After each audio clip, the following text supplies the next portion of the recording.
Paano nga ba mag-claim ng home credit cash loan sa Palawan Express? Tara, alamin natin.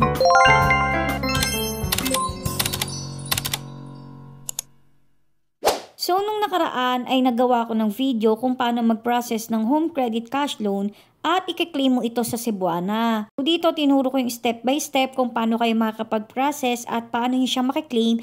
Kaya kung gusto nyo mag-claim ng home credit cash loan ninyo at gusto nyo gamitin is yung Cebuana, ilalagay ko yung link dito sa description or sa comment section para pwede nyo siyang panoorin. Dito kung makikita ninyo, may offer sa akin na 150,000.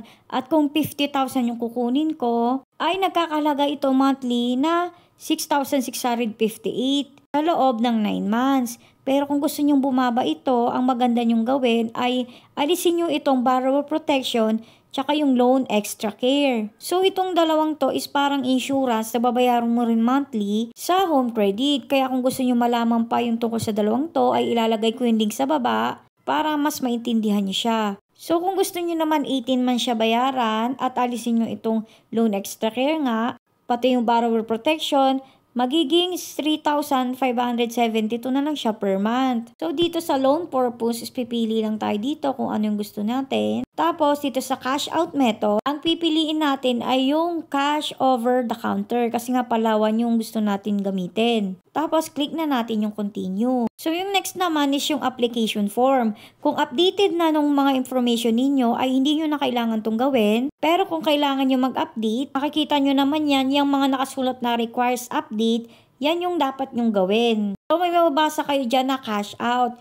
Yun yung pinaka-importante kasi dito kayo pipili kung Cebuana ba or Palawan. So, kung Cebuana ang gusto nyong piliin, kasi yun yung may branch na mas malapit sa inyo, tinatanggap nga lang ng Cebuana ay 50,000 lang. Yun yung pinakasagad. Pero itong Palawan Express, any amount pwede dito, pwedeng mababa, or pwedeng up to 150,000 kung yun yung gusto nyong i-loan. So, dahil nga Palawan Express yung video na ito, is click natin siya. Tapos kapag okay na is i-continue lang natin, mag-aantay lang tayo. Kapag okay na is may marireceive kayong ganitong text na na-approve na yung cash loan application natin dito sa home credit. So yung next naman is contract signing. So hindi ko na videoan kasi yung contract signing. Pero yun lang naman is may i-confirm lang kayo doon, may i-check lang kayo. Tapos yun na siya. Dito nakikita ninyo 8:50 PM. Text sa akin sa home credit na na-approve na nga yung loan ko. Tapos 9:45 is nag-text na sila na pwede ko na daw i-claim yung cash loan ko doon sa may Palawan Express. So take note ha, kapag mag-claim kayo sa Palawan Express, pwede nyo na yung contract number ninyo. At ang pinaka-importante, kung ano yung nilagay ninyong valid ID sa application, yun din yung gagamitin nyo. So hindi kayo pwedeng gumamit ng ibang ID. So dito nung nag-apply kami, ang ginamit naming ID is yung driver's license, tapos yung nag-claim kami, driver's license din yung ginamit namin. So, may chance kasi na hindi siya ma-approve or i-reject ni Palawan Express kapag magkaiba yung ginamit ninyong application.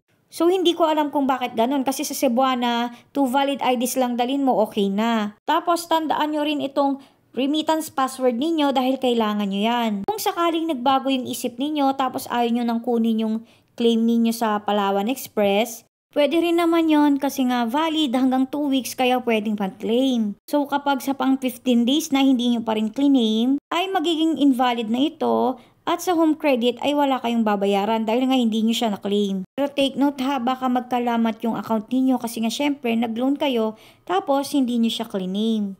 Tapos ito nga after 2 days pumunta na kami sa may pinakamalapit sa amin na may Palawan Pawn Shop. Kasi nga kung saan may Palawan Pawn Shop, panigurado may Palawan Express pera padala din doon. Tapos dito tatanungin kayo kung saan magagaling yung pera ninyo. Kasi iba yata yung papel na i-fill out ninyo na form kasi nga galing siya sa home credit cash loan. Tapos ilagay niya yung remittance password or yung PIN.